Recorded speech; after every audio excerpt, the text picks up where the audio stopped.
Les aventuriers d'HubSpot by 1 minute 30 avec Gabriel Dabichouebel. Bonjour à tous, je suis ravi de vous accueillir dans un nouvel épisode des aventuriers d'HubSpot, le podcast qui vous emmène dans un voyage passionnant à la découverte du monde du CRM. Je suis Gabriel Dabichouebel, votre guide pour cette aventure et fondateur d'1 minute 30, partenaire HubSpot des entreprises ambitieuses.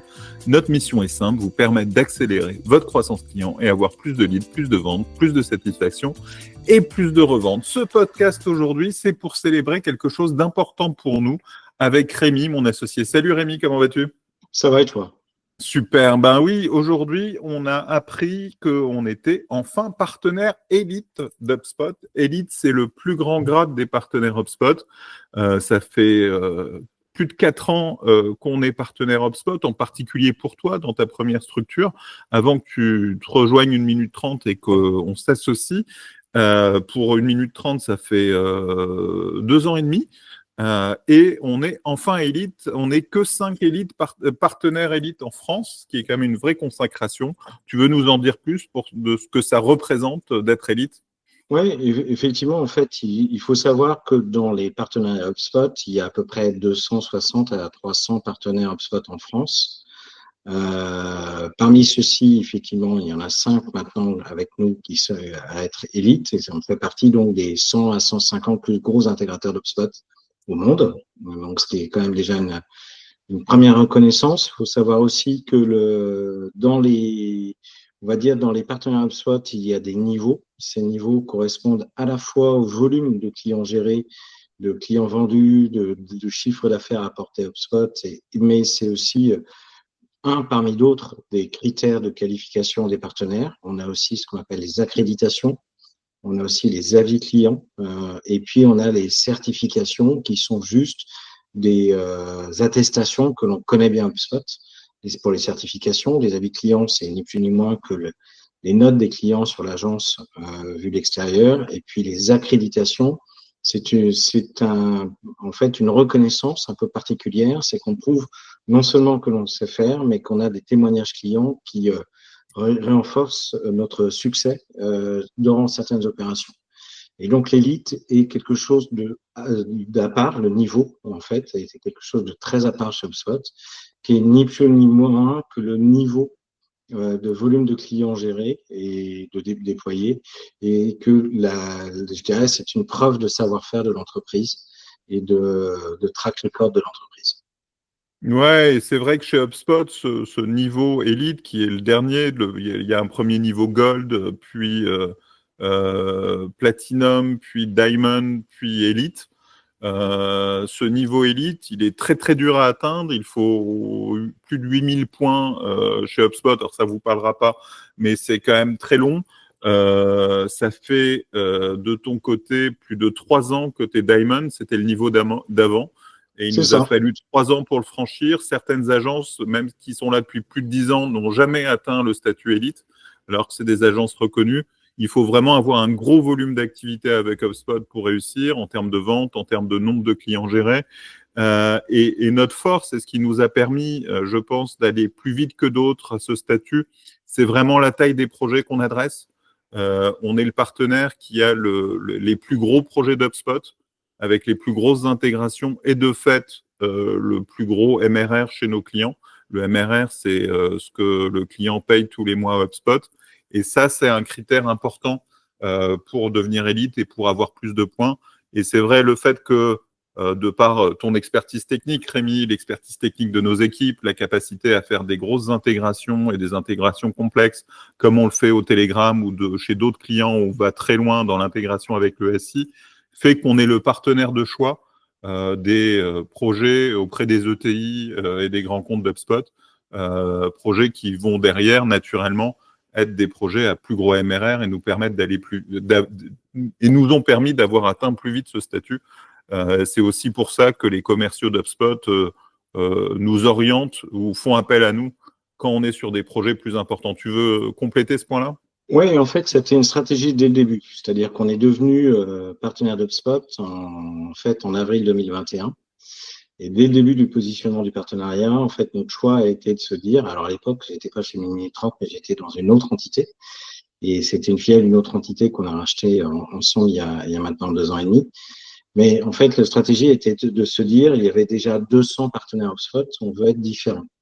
Et notre approche a été ni plus ni moins de dire, ben, on a plus de compétences techniques que la moyenne.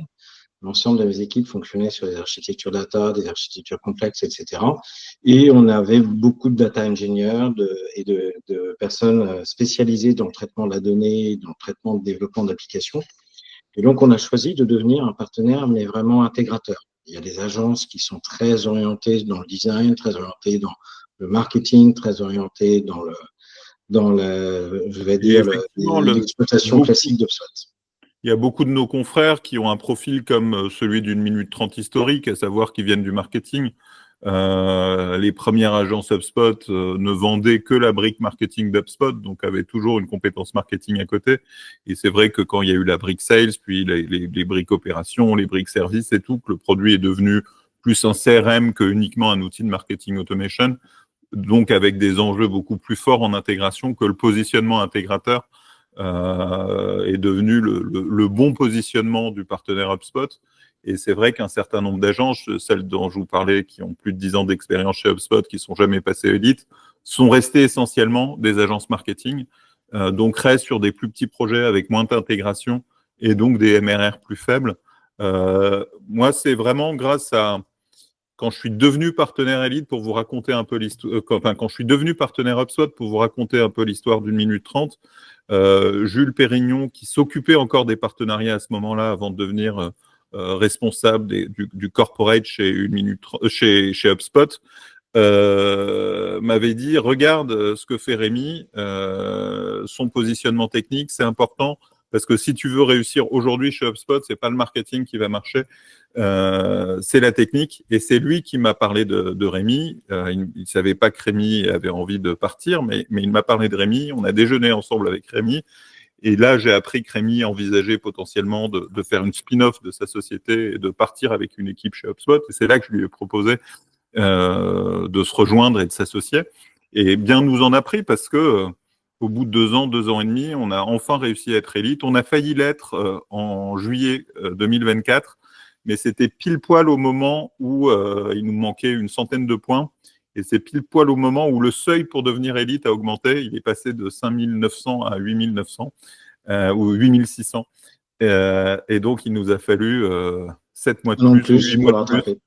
pour rattraper ces 2000 points en plus, ces Oui, 2500 points. exactement. Le début a été très rapide puisque en à peine 2 mois, on est passé de Gold au deuxième niveau Platinum. On a eu même le prix de Rookie of the Year chez HubSpot 2021 grâce à cela, c'est-à-dire côté IMIS, c'est-à-dire le meilleur nouvel entrant des partenaires HubSpot.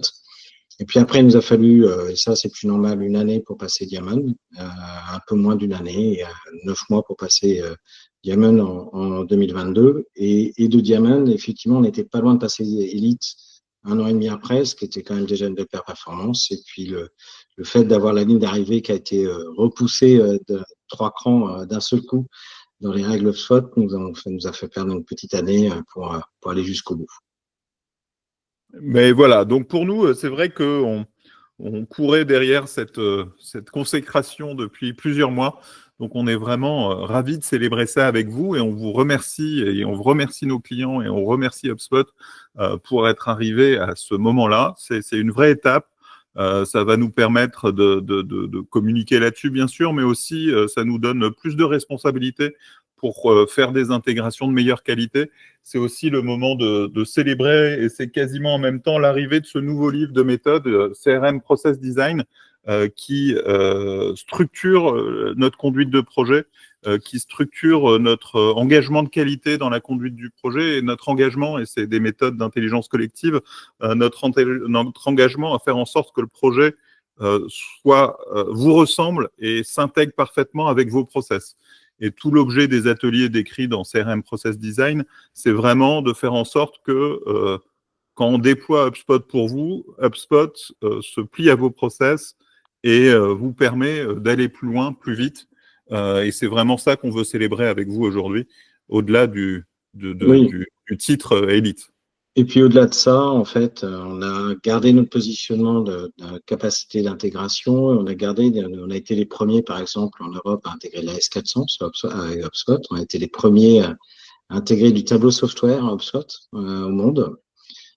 Mais pour aller un petit peu plus loin, on a toujours gardé cette position de créer de la valeur au-delà de la valeur d'HubSpot intrinsèque et ne pas être dans du déploiement pur, mais essayer d'aller chercher la valeur. Et donc, on a beaucoup étendu cette logique-là, notamment avec les derniers modules de CPQ, de génération de documents, de taux de change, de connexion avec les data platforms, etc., qu'on a développé autour d'HubSpot, le RCU et j'en passe. En fait, on a une vraie capacité maintenant technique à déployer des systèmes complexes. Et c'est vrai que on garde notre différentiel par rapport aux autres partenaires, tout en ayant complété, en fait, là, on était faible, côté marketing, préalablement dans mon ancienne entité, tout en ayant complété cette force-là et donc en ayant une capacité à traiter l'intégralité des problématiques clients. Est-ce que tu veux rajouter quelque chose avant qu'on conclue cet épisode ? Je pense que le passage élite pour nous, c'est effectivement un très beau jalon de passé. C'est pas parce que c'est le plus haut que c'est la fin de l'histoire. Au contraire, c'est le début de la plus belle histoire. C'est-à-dire qu'on va repartir dans cette logique, justement, d'aller toujours à la recherche de l'excellence. C'est compliqué d'être excellent dans ce métier-là.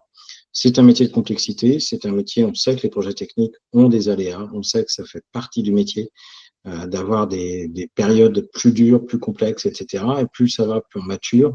Et plus on mature, plus on va chercher l'excellence et opérationnelle et la satisfaction de nos clients.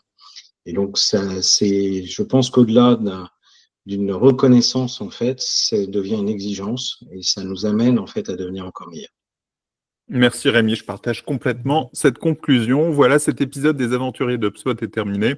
J'espère que vous avez beaucoup appris, même si aujourd'hui on a plus partagé notre satisfaction que de l'apprentissage et des tricks pour bien utiliser HubSpot.